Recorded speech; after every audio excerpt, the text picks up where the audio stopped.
तीन भुवन में सार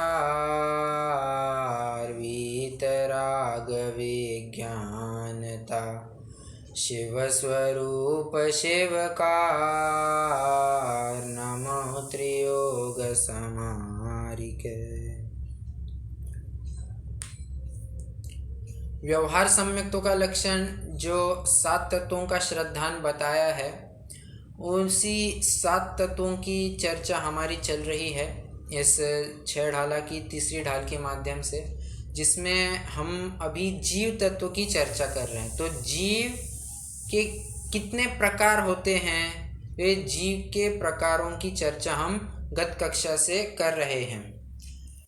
गत कक्षा में जितनी कुछ बातें हुई थी उसको पुनः दोहराते हैं। 3-4 दिन का अंतराल भी पड़ गया है, तो फिर से देखते हैं उन बातों को।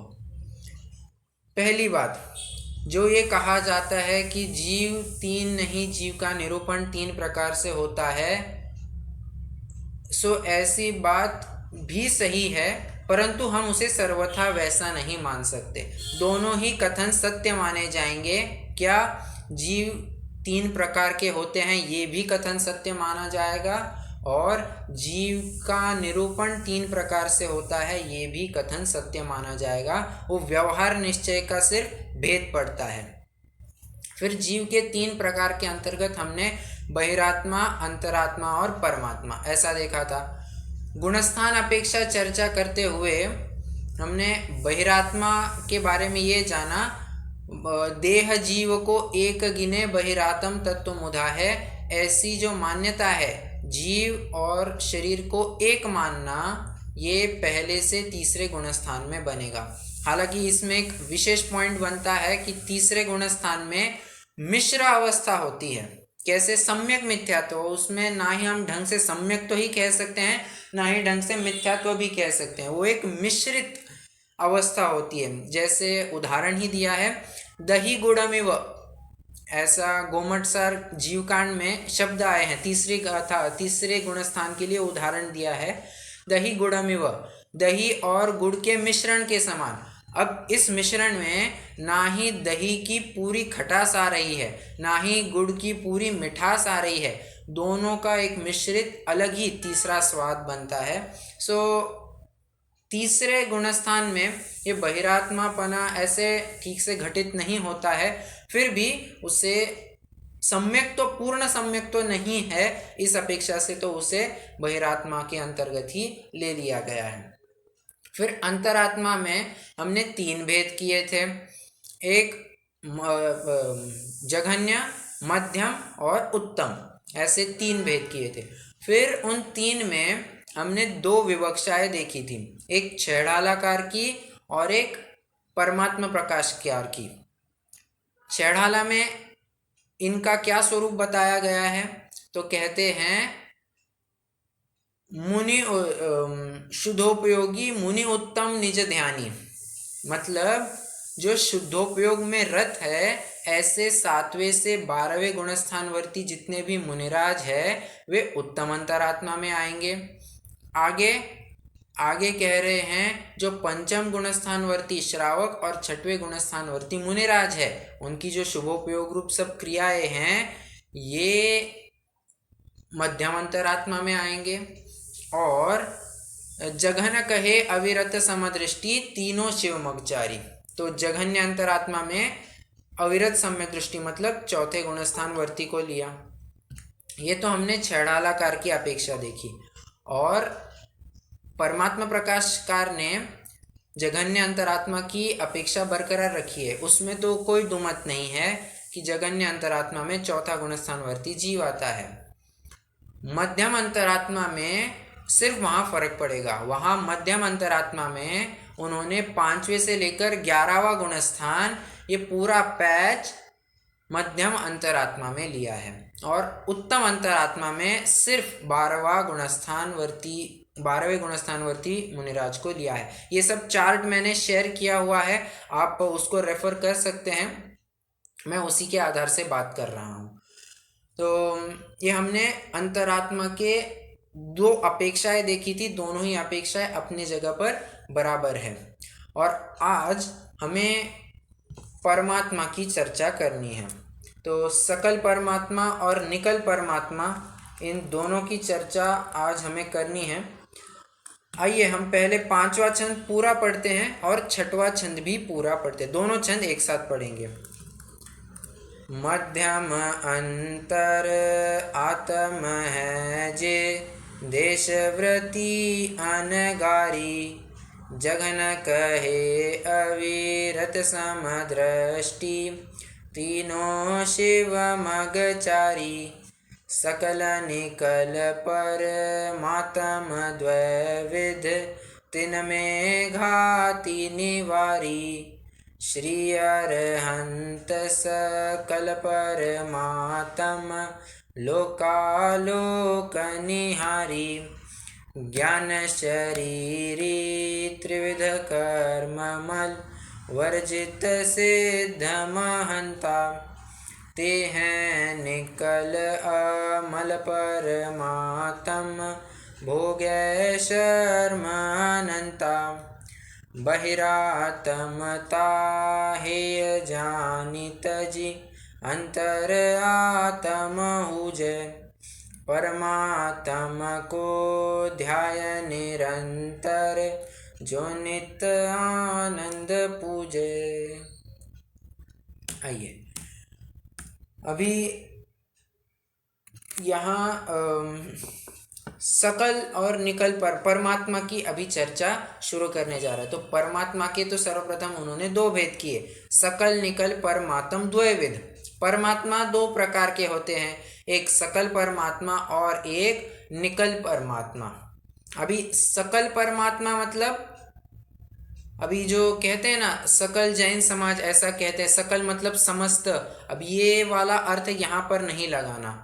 सकल मतलब सकल, कल मतलब होता है शरीर, तो सकल मतलब शरीर सहित जो परमात्मा होते हैं वे सकल परमात्मा, शरीर सहित जो परमात्मा होते हैं उन्हें सकल परमात्मा जानना।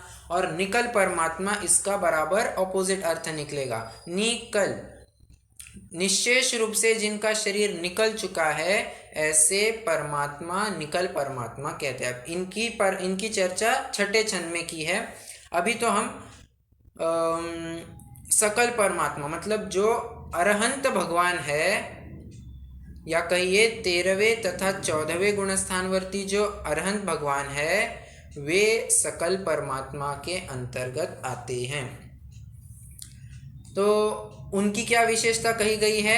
तिनमें घाति निवारी, उनके घाती कर्मों का अभाव हुआ है, अघाती कर्म अभी भी उनके शेष है। तो प्रश्न यहाँ उपस्थित होता है, अघाती कर्म अभी भी शेष होने के बावजूद भी उन्हें परमात्मा कैसे कहा गया?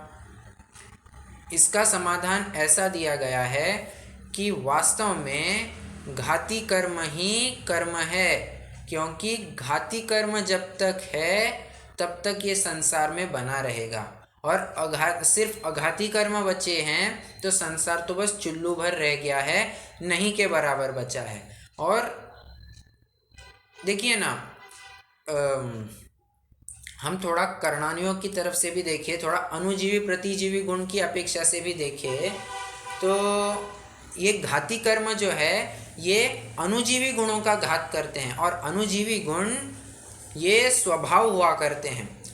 मैं ये नहीं कह रहा हूँ कि प्रतिजीवी गुण हमारा स्वभाव नहीं होते हैं, परंतु ये अनुजीवी गुण, इनका कुछ ना कुछ उघाड़ हमेशा बना ही रहता है। ये सब चर्चा हम प्रवेशिका में करके आए हैं, मैं एकदम संक्षेप में बता रहा हूँ।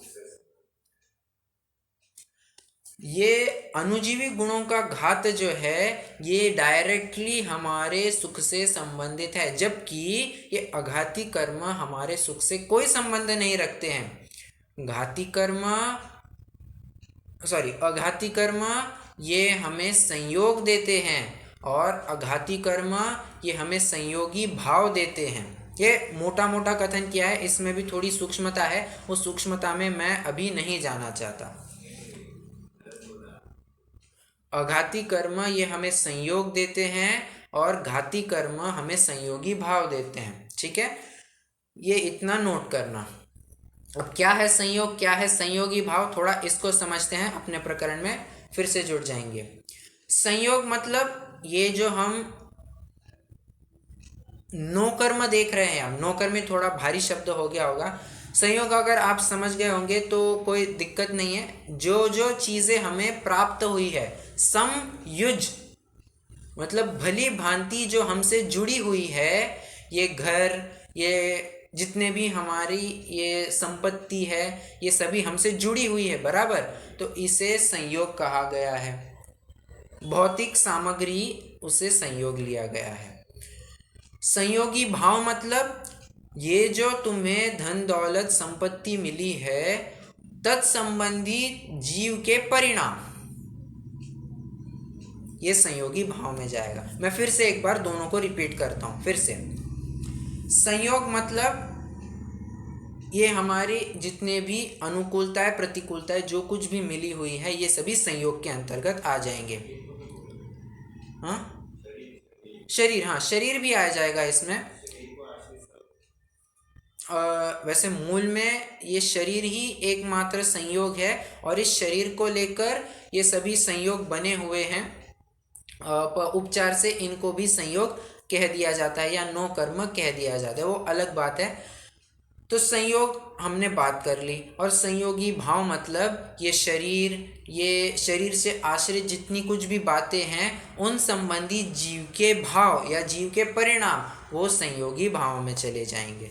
तो संयोगी भाव ये घाती कर्मों के कारण होते हैं, और संयोग ये अघाती कर्मों के कारण होते हैं। और ये हम अभी अभी दूसरी ढाल में देख कर आए हैं कि वस्तु इष्टानिष्ट नहीं हुआ करती है, तत्संबंधी जीव जैसे परिणाम करता है, तदनुसार उसे बंध, आश्रव बंध हुआ करता है बराबर। तो इसी बात को लेकर मैं यहाँ ये कनेक्शन जोड़ना चाह रहा हूँ कि वे संयोग तो है, परंतु जब जीव उनमें एकत्व ममत्व करेगा, तभी तो जाकर उसे बंध होगा और वो संसार में बना रहेगा। जबकि अरहंतों के भी तो संयोग पाए जा रहे हैं, फिर उनके संसार और आगे क्यों नहीं बढ़ने वाला है? क्योंकि तत्संबंधी उनकी अभी कोई भावनाएं नहीं रही है, उनको इष्ट अनिष्ट कल्पना नहीं होती है। इससे ये बात सिद्ध होती है कि वास्तव में जो सुख का घात होता है, वो हमारे घाती कर्मों से ही होता है, और उनका अभाव हो गया तो वे परमात्मा कहलाने के लायक हो जाते हैं। फिर वो दूसरी बात है कि वो अभी भी संसार में बने रहे हैं, परंतु वो संसार कुछ संसार नहीं कहलाता है, क्योंकि जल्द ही अल्पकाल में वे मोक्ष की प्राप्ति करने वाले हैं। इस पर सील लग चुकी है। बस अभी वो परफॉर्म कब हो, वो कार्य कब होने वाला है, इसमें टाइम लिमिट्स जैसे होंगे, आयु कर्म जैसा होगा वैसे वो कार्य होगा, परंतु जाने तो वाले हैं, इतनी बात नक्की हो चुकी है। इसीलिए अरहंतों को नो संसारी या ईशत संसारी या कहिए असंसारी भी कह दिया है। असंसारी मतलब ये नहीं समझना कि संसार से मुक्त हो गए हैं, मतलब यहाँ किंचित लेना चाहिए। ठीक है, तो किंचित संसारी, जिनका संसार किंचित ही बचा है, ऐसे सकल परमात्मा कहिए या अरहंत परमात्मा कहिए, ये इसमें आ जाते हैं। और यहाँ तक एक बात आती है कि जो तत्वार सूत्र का सूत्र है, संसारिणो मुक्ताश्च, जीव कितने प्रकार के होते हैं? तो 2 प्रकार के होते हैं। कौन से? संसारिणो मुक्ताश्च, एक है संसारी और दूसरे हैं मुक्त। तो टीकाकारों ने सिर्फ इतना ही नहीं लिखा कि जीव 2 प्रकार के होते हैं, एक संसारी और मुक्त। उन्होंने उस च का भी अर्थ करके दिखाया है। च का अर्थ उन्होंने क्या किया है? जो ना तो ढंग से संसारी है और ना ही पूर्णतया मुक्त हो चुके हैं, ऐसी जो बीच की अवस्था है वो अरहंत अवस्था। ना ही ये पूर्णतया संसारी भी कहला सकते हैं, ना ही पूर्णतया ये मुक्त भी कहला सकते हैं। क्यों? पूर्णतया मुक्त क्यों नहीं कहला सकते? क्योंकि अघाती कर्म अभी भी विद्यमान है। और पूर्णतया संसारी भी क्यों नहीं कहला सकते? क्योंकि उनके घाती कर्मों का अभाव हो चुका है। इसी वजह से उन्हें नो संसारी कह दिया जाता है। अरे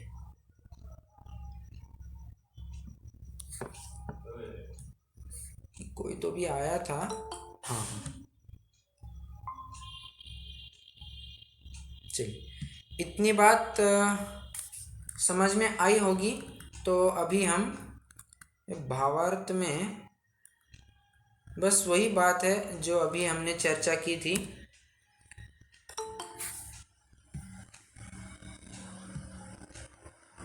तो अभी उसमें भावार्थ तो अभी हम नहीं पढ़ेंगे। अभी हम सीधे निकल परमात्मा की चर्चा की तरफ बढ़ते हैं। निकल परमात्मा मतलब सिद्ध भगवान का अभी यहाँ लक्षण बताया जा रहा है, सो उसकी चर्चा करते हैं। देखिए, पहला ही विशेषण जोड़ दिया है, ज्ञान शरीरी त्रिविध कर्ममल वर्जित सिद्ध महंता। देखिए, इस पंक्ति में दो विशेषण जोड़े हैं, ज्ञान शरीरी और त्रिविध कर्ममल वर्जित, ऐसे दो विशेषण। 3 प्रकार के कर्ममल से रहित। हमने जो निकल परमात्मा का अर्थ किया था, निश्शेष रूप से शरीर जिनका चला गया है। अब वो निश्शेष रूप से मतलब ये शरीर मतलब ये कार्माण शरीर भी समझ लेना और ये औदारिक शरीर भी समझ लेना। तो जितने भी प्रकार के शरीर है, इन सभी शरीरों से मुक्ति हो गई है और बस एक नया शरीर ऐड होता है। वैसे ऐड नहीं होता है, ये तो सभी में पाया जाता है, परंतु प्रकट हो चुका है। जिनका अभी सिर्फ ज्ञान रूपी शरीर ही बचा है, ऐसे ज्ञान शरीरी सिद्ध भगवान है। कर्ममल वर्जित, 3 प्रकार के कर्म रूपी मल से वर्जित। अब ये 3 प्रकार के कर्म कौन से होते हैं? तो द्रव्य कर्म, भाव कर्म और नौ कर्म। इन 3 प्रकार के कर्मों से रहित ऐसे सिद्ध भगवान होते हैं। अब देखिए, यहाँ कर्म को भी मल की उपाधि दी है। मल मतलब देखिए, मल और मैल में थोड़ा सा अंतर होता है। मैल जैसे पसीना आता है वो मैल कहलाता है, और मल मतलब जो विष्ठा होती है उसे मल कहा गया है। तो कर्म को मल की संज्ञा दी गई है, मतलब ये एकदम त्यागने लायक वस्तु है, इसको अपनाए रखना नहीं है। तो ऐसे मल को जिन्होंने त्याग दिया है, ऐसे सिद्ध भगवान। इसलिए तो आचार्य अमृत चंद्र देव ने रागादि का होना इसी को शुचि कहा, अशुचि कहा है, और रागादि का नहीं होना इसी को शुचि कहा है। यही इसका कारण है कि कर्म को मल की उपाधि दी गई है।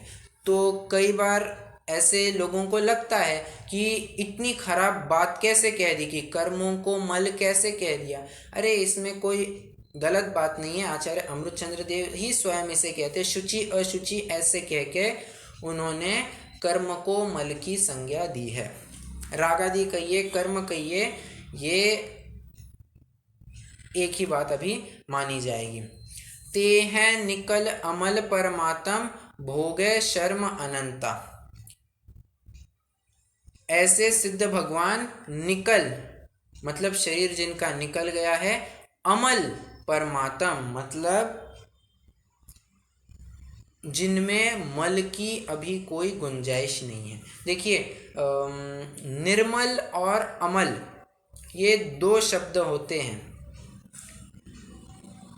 क्या फर्क है इन दोनों में?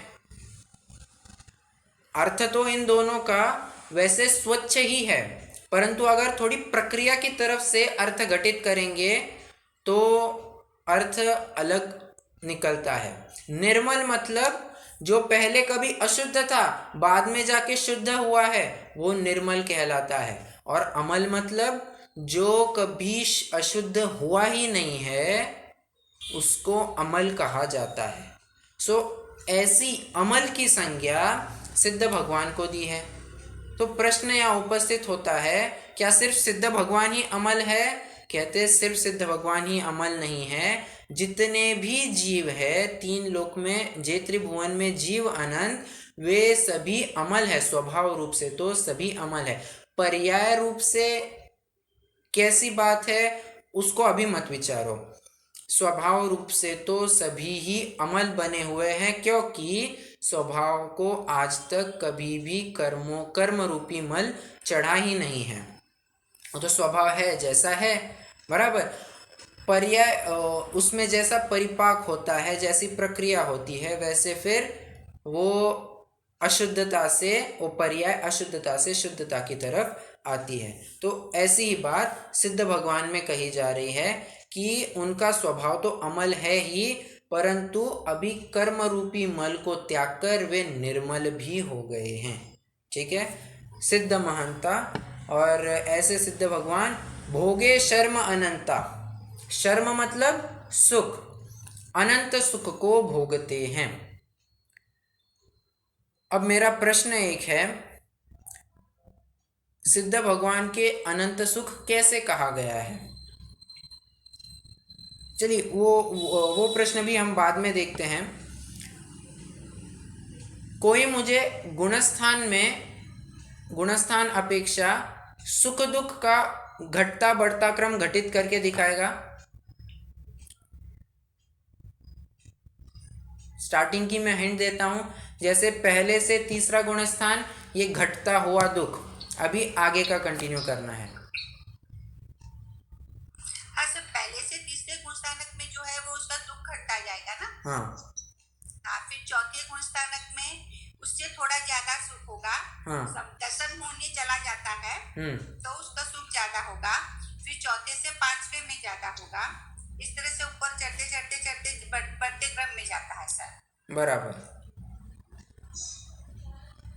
12वें गुणस्थान और हाँ जी, एक मिनट।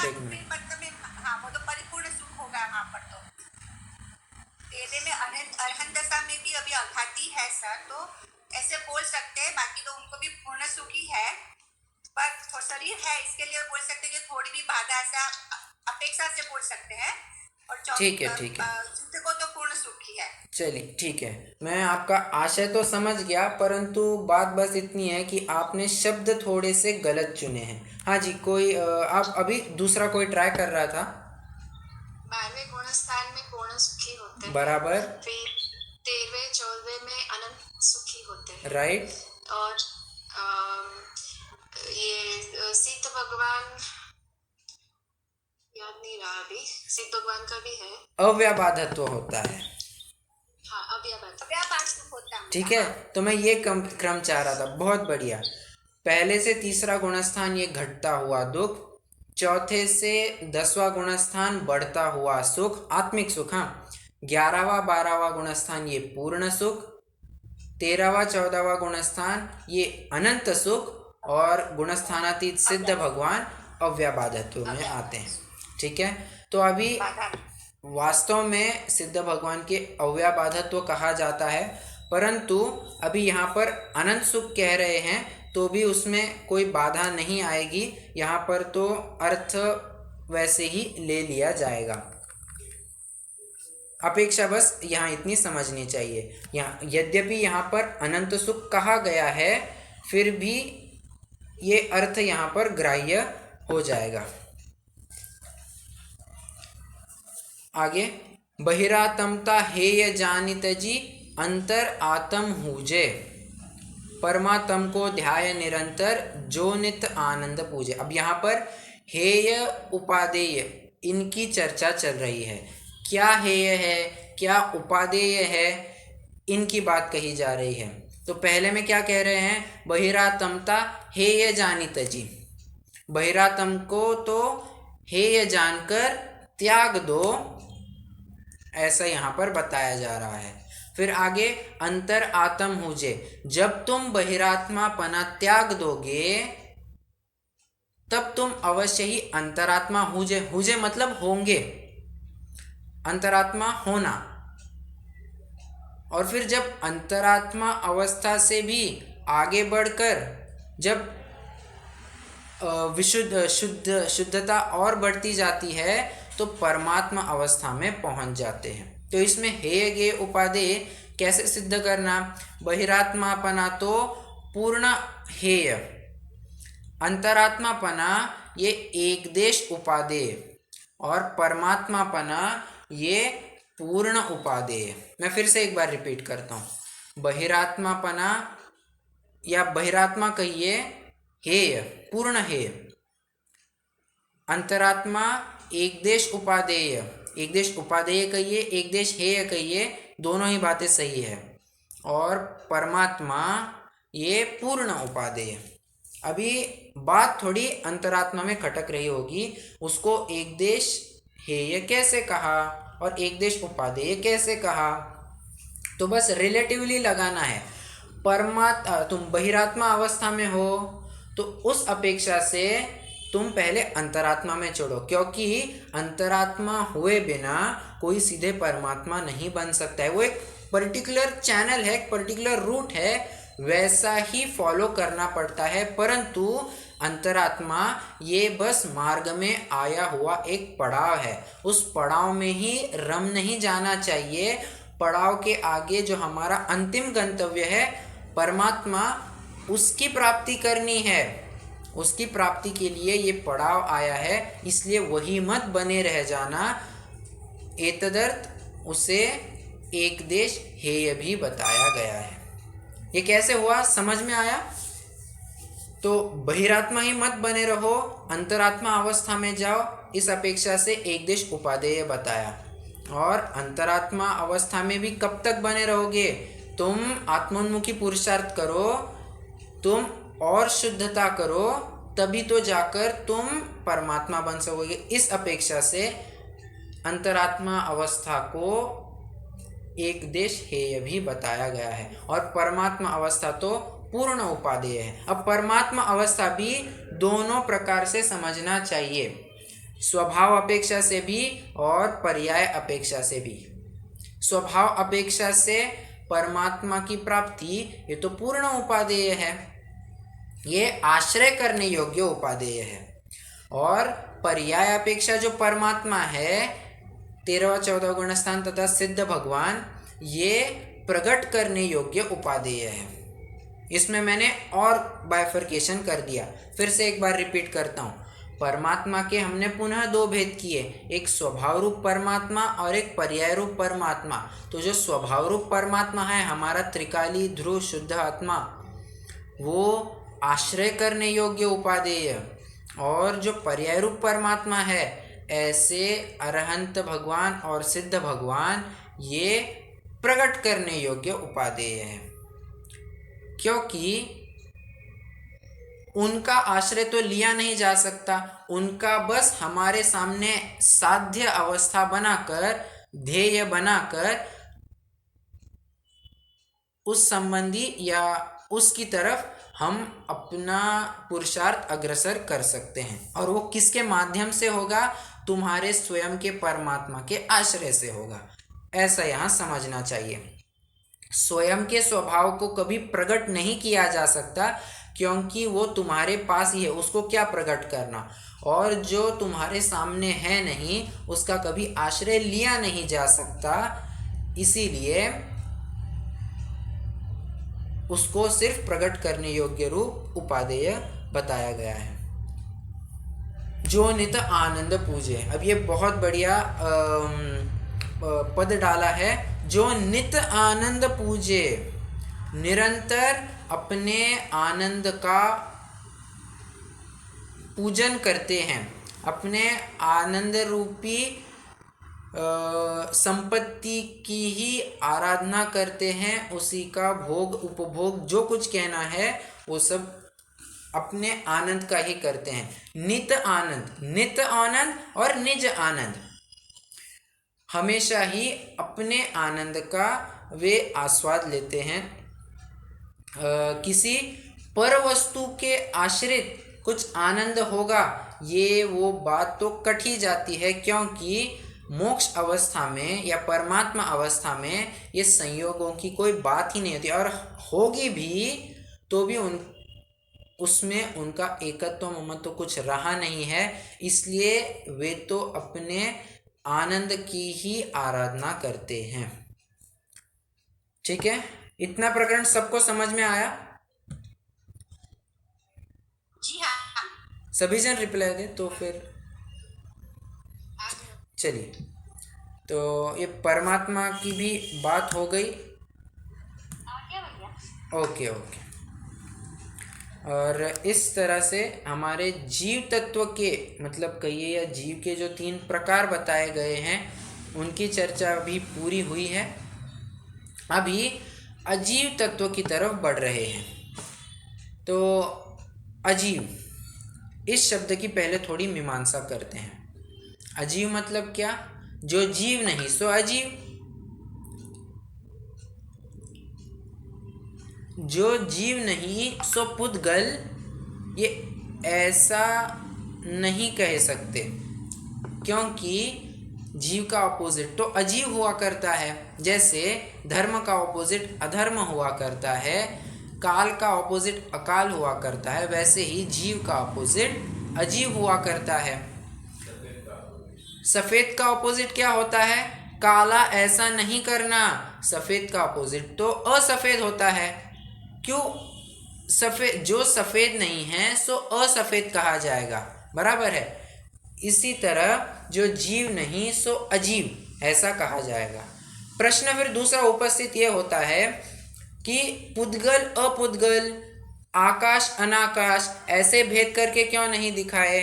क्योंकि जीव को सुखी होना है, उपदेश उसी को है, सुख की प्राप्ति भी उसे ही करनी है, क्योंकि दुखी वो ही है, समझना भी जीव को ही है, जितना कुछ कार्य करना है सब जीव को ही करना है। इसीलिए जीव के प्रयोजन की सिद्धि के अर्थ जीव अजीव ऐसा भेद करके दिखाए। क्यों? आकाश अनाकाश ऐसा करेंगे तो हमारे प्रयोजन की कैसे सिद्धि होगी? कभी नहीं हो सकती। काल अकाल करेंगे तो क्या होगा? कुछ नहीं। उसमें जीव मतलब किसे प्राप्त करना और किसे प्राप्त नहीं करना, किसका आश्रय लेना किसका आश्रय नहीं लेना, ये तो बात समझ में ही नहीं आती है, बराबर। इसीलिए जीव अजीव ऐसा जोड़ा बनाकर दिखाया है। फिर अजीव के अंतर्गत पुद्गल, धर्म अधर्म, आकाश काल ये बातें बताई गई, राइट। चलिए, तो ये अजीव की बात करी।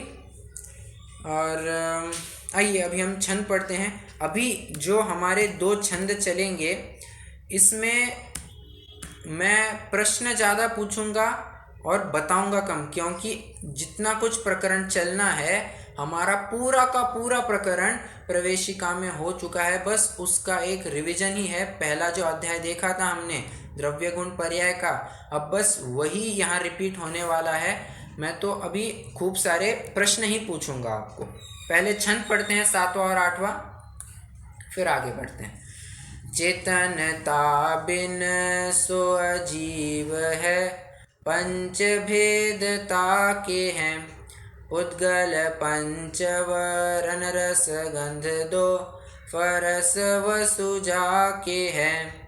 जिय पुद्गल को चलन सहाई, धर्म द्रव्य अनरूपी, तिष्ठत होय अधर्म सहाई, जिन बिन मूर्ति निरूपी।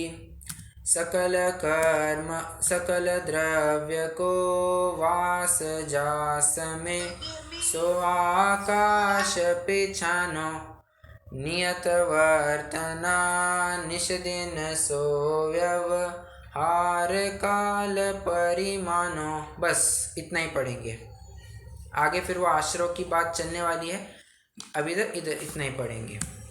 चलिए, तो चेतनता बिन सो अजीव है, जिसमें चेतनता नहीं पाई जाती है सो क्या कहेंगे? धर्म अधर्म कहेंगे, काल कहेंगे, पुद्गल कहेंगे या अजीव कहेंगे? अजीव कहेंगे। और ऐसे अजीव के देखिए ना, मैं इस बात को थोड़ा और सिद्ध करता हूँ। सिर्फ जीव और अजीव इतना जानना ही काफ़ी कैसे हो सकता है?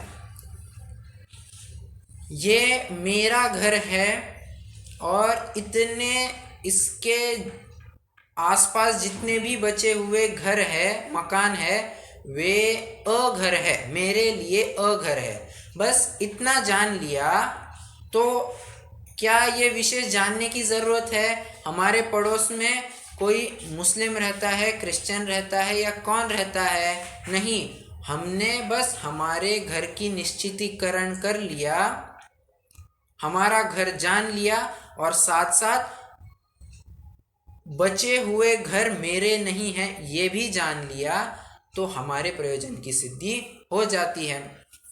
भेद विज्ञान ही जब करना है तो बस इतने ही तो भेद कर दो कि मैं एक आत्मा, मैं एक ज्ञान, और इसको छोड़कर जितने भी कुछ विषय हैं वे सभी ज्ञेय के अंतर्गत जाएंगे। फिर वो ज्ञेय में और स्पष्टीकरण करके भ्रम उत्पन्न कराने के क्यों चांसेस करना? वैसे भ्रम उत्पन्न कराना मैं ये नहीं कहना चाह रहा हूँ, परंतु जब भेद विज्ञान ही करना है, वो भ्रम उत्पन्न करना ये बात नहीं बैठेगी। हाँ, जब भेद विज्ञान ही करना है तब ये हमारे ऐसे रिश्तेदार है, ये मेरा ऐसा मित्र है, ये इतने जम्बूद्वीप, इतने सारे असंख्यात द्वीप है, इतने सारे असंख्यात समुद्र है, ये देव इतने होते हैं, नारकी इतने होते हैं, ये सब जानकर अंत में भेद विज्ञान ही तो करना है।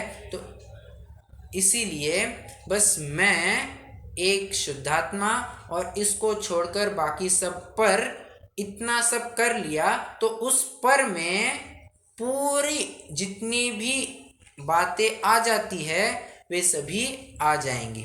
जैसे एक वेरिएबल है x और उसके हम दो हिस्से कर सकते हैं, एक है 1 और बचा हुआ x-1। तो x-1 में सब कुछ आ जाएगा, जितनी कुछ वैल्यूज़ आ सकती है वे सभी वैल्यूज़ आ जाएंगी। बस एक और अनेक ऐसा भेद करके जीव अजीव बताया गया है। सो अजीव के कितने भेद होते हैं? पंच भेदता के हैं।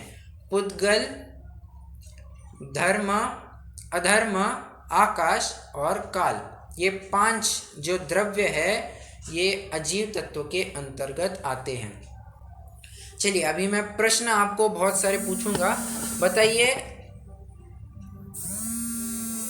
अरे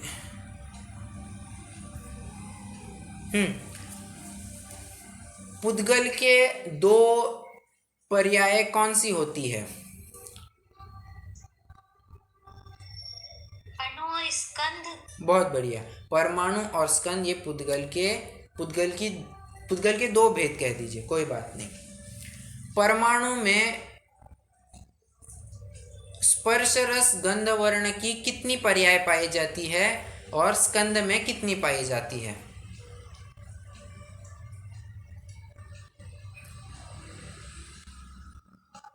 फिर से, परमाणु में स्पर्श रस गंध वर्ण की कुल कितनी पर्याय पाई जाती है और स्कंद में उन्हीं की कितनी पर्याय पाई जाती है? स्पर्श की 4,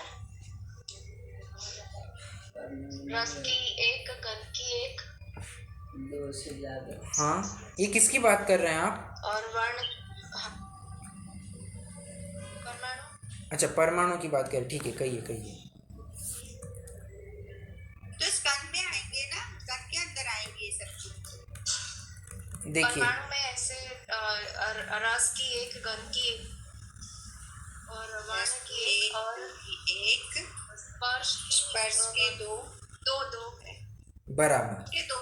स्पर्श के 2 आएंगे। परमाणु में जो 4 जोड़े बताए हैं उन 4 जोड़ों में से सिर्फ 2 ही जोड़े आएंगे और 2 जोड़ों में से भी एक एक ही बाहर निकलेगा, एक समय में एक एक ही हो पाएंगे। चलिए अपन थोड़ा और इसका स्पष्टीकरण करते हैं। स्पर्श रस गंध स्पर्श गुण की 8 पर्याय कौन सी होती है? हल्का भारी, रूखा चिकना, ठंडा गरम, कड़ा नरम। ये ऐसे बराबर बराबर। तो ये 8 पर्याय होती है, 4 जोड़ों में ये 8 पर्याय बनती है। तो परमाणु में इनमें से सिर्फ ठंडा गरम और रूखा चिकना, ये 2 ही जोड़ों में से कोई एक एक संभव है। मतलब मैं कहना चाह रहा हूँ कि ठंडा गरम इनमें से एक और स्निग्ध रुक्ष इनमें से कोई एक, तो ऐसे मिला के 2 पर्याय स्पर्श गुण में से आ जाती है। फिर रस की एक, वर्ण की एक और गंध की एक, ऐसे 2 और 3 कुल मिला के परमाणु की 5 पर्याय बन सकती है। अरे आपको थोड़ा उत्तर देना चाहिए, क्योंकि ये सब बातें हम प्रवेशिका में करके आए हैं। और हाँ, तो और स्कंद के कितने पाए जाएंगे? स्कंद के फिर 7 पाए जाएंगे। जो स्पर्श के 4 जोड़े हैं, उन चारों ही जोड़ों में से एक एक आ सकता है। रस का एक, गंध का एक और वर्ण का एक, ऐसे 4 और 3 7 पर्याय पुद्गल की बन सकती है। वैसे अगला प्रश्न, शब्द ये क्या है? द्रव्य गुण पर्याय।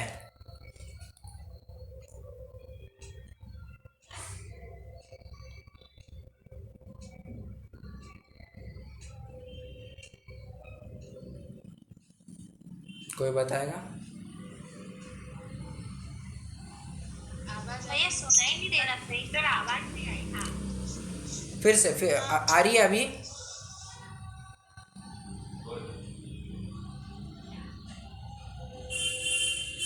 मेरा ये पूछना है। आवाज हाँ बहुत ब्रेक होकर के आ रही है आवाज। ब्रेक होकर आ रही है?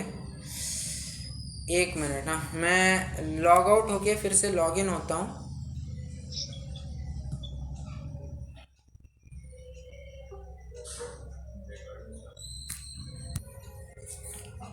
तो मैं ये पूछ रहा था कि शब्द ये क्या है? द्रव्य है, गुण है या पर्याय है?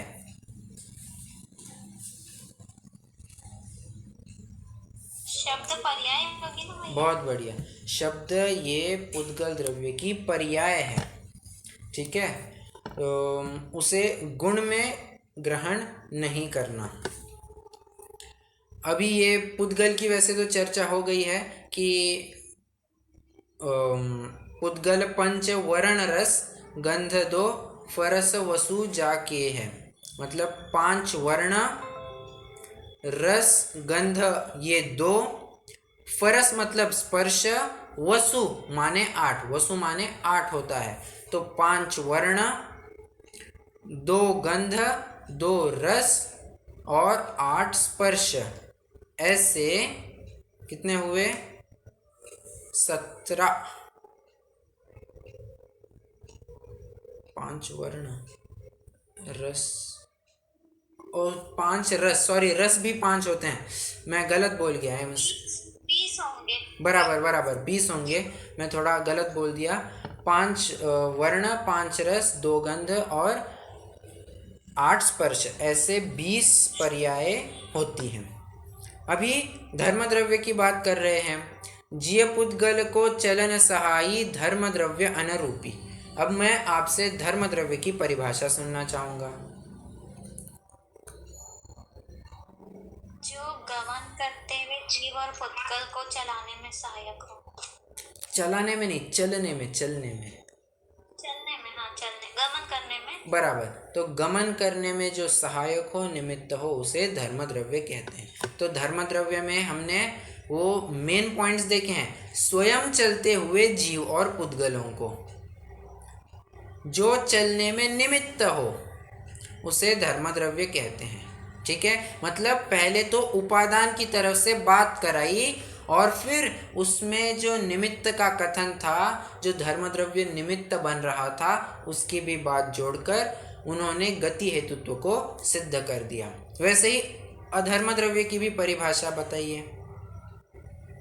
जो ठहरते हुए जीव और पुद्गल को ठहरने में सहायक हो, जैसे कि पेड़ छाया देता है। बराबर। तो मछली के लिए जल सहायता करता है। मछली के लिए जल, ये तो धर्म द्रव्य के लिए उदाहरण होगा। हाँ, धर्म का ही बोला। ओके और ओके, उसका तो वो पेड़ छाया देता है ना, अधर्म का पेड़ छाया देता है। बराबर, अधर्म का पेड़ छाया है और धर्म द्रव्य के लिए मछली जल का उदाहरण, बराबर। तो अधर्म द्रव्य क्या कह रहा है? स्वयं चलकर रुकने वाले जीव और पुद्गलों को जो रुकने में निमित्त हो, उसे अधर्म द्रव्य कहते हैं। तो इसी को लेकर मेरा अगला प्रश्न है, सिद्धों में आज कितने द्रव्य निमित्त हैं?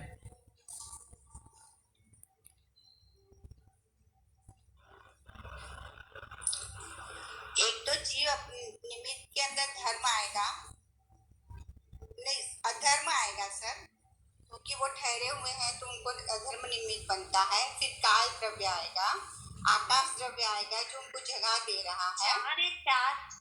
चार द्रव्य कहना है? हाँ, सभी का चार कहना है या कोई तो दूसरा है ही, उत्तर? जीव तो वो है ही सर। हाँ,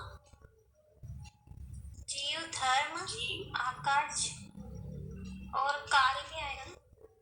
तो ऐसा 5 कहना है आपको? है ना सर? अधर्म के अजीब कारण नहीं है। तो रुके हुए हैं ना, स्वयं चलते हुए रुक गए हैं, उसमें सहाय कर रहा है। धर्म नहीं है, अधर्म है।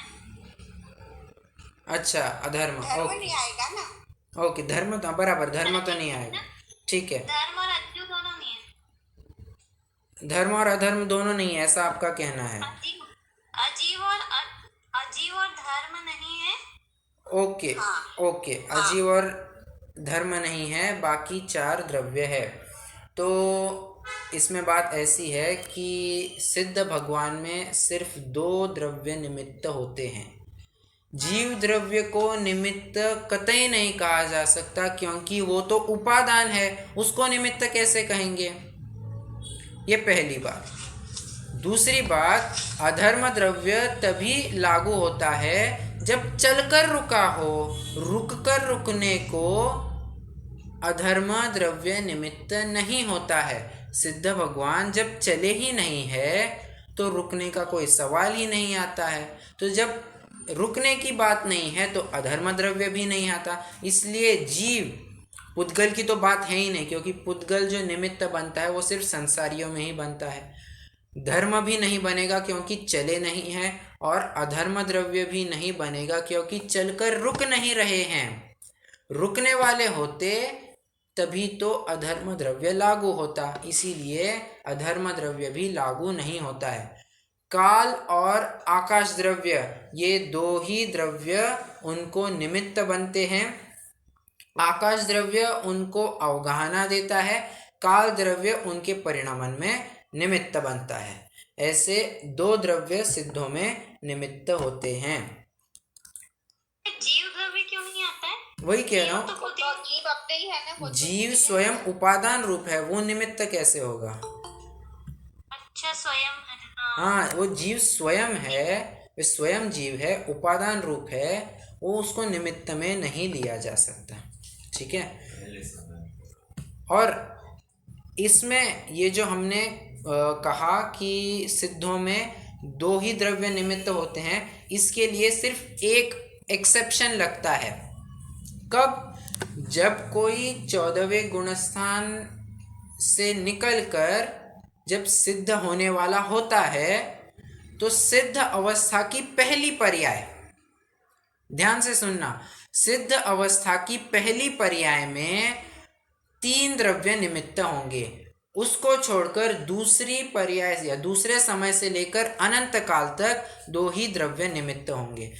3 द्रव्य कौन से निमित्त होंगे? पहले समय में वहाँ अधर्म द्रव्य भी, हाँ, क्योंकि अभी अभी गमन करके रुक रहे हैं, तो बस उसी समय में वे वहाँ पर अधर्म द्रव्य भी लागू होगा और तीसरा द्रव्य भी उनमें घटित हो जाएगा। बाकी दूसरे से लेकर अनंत समय तक दो ही द्रव्य घटित होते हैं निमित्त रूप से। सिद्ध बनने तक अधर्म रहेगा। देखिए सिद्ध जब वैसे देखा जाए तो जब 14वें गुण जब शरीर का त्याग होता है, जब सभी कर्मों का अभाव होता है तो वे गमन करते हैं, बराबर। तो उस गमन के काल में उनका धर्म द्रव्य होगा। रुकेंगे सिर्फ तभी ही उनका अधर्म द्रव्य घटित होगा। मैं शायद सही कह रहा हूँ आपके प्रश्न का जवाब? हाँ सही कह रहे हैं। बराबर दोनों आदमी धर्म तक, फिर बाद में अधर्म आ जाएगा। बराबर बराबर। पहले धर्म आ जाएगा और फिर उसके बाद अधर्म आएगा और उसके बाद वो भी चला जाएगा। केवल वे रहेंगे। बराबर। सिद्ध भगवान की पहली पर्याय में फिर तीन ही द्रव्य हुए ना, कि अधर्म द्रव्य, काल द्रव्य, आकाश द्रव्य। बराबर। धर्म आएगा ना उसमें। धर्म द्रव्य तो वैसे धर्म द्रव्य भी अभी कहना पड़ेगा, क्योंकि आपको एक कर्णानुयोग का नियम मालूम होगा कि 13वें गुणस्थान का अंतिम समय और 14वें गुणस्थान का पहला समय ये एक ही हुआ करता है। 14वें गुणस्थान का अंतिम समय, सिद्ध अवस्था का पहला समय, ये एक ही हुआ करता है। अब मुझे बताइए 14वें गुणस्थान में जब है तब वे गमन कर रहे हैं या नहीं कर रहे हैं? गमन कर रहे हैं, गमन कर रहे हैं। बराबर। और हम सिद्ध अवस्था की पहली पर्याय कह रहे हैं तो रुके हुए दिखाने पड़ेंगे, तो वहाँ अधर्म द्रव्य भी लगेगा। तो इस सिद्ध नीचे हुआ है, फिर मुक्ति हो कैसे? तो इस प्रकार से फिर वो धर्म द्रव्य भी किसी अपेक्षा से कहेंगे, पर मोटे तौर पर तो तीन ही द्रव्य समझ लीजिए, अधर्म द्रव्य, काल द्रव्य और आकाश द्रव्य पहले समय में। ठीक है। एक मैं फिर से अगली कक्षा में और थोड़ा सा इसका स्पष्टीकरण दूंगा, मैं थोड़ा कंफर्म करके और बता दूंगा। चलिए अभी तो वैसे समय हो गया है, अगले छंद में तो नहीं बढ़ सकते हैं, अभी के लिए रुक ही जाते हैं। कोई प्रश्न हो तो रख सकते हैं, नहीं तो फिर जिनवाणी स्तुति।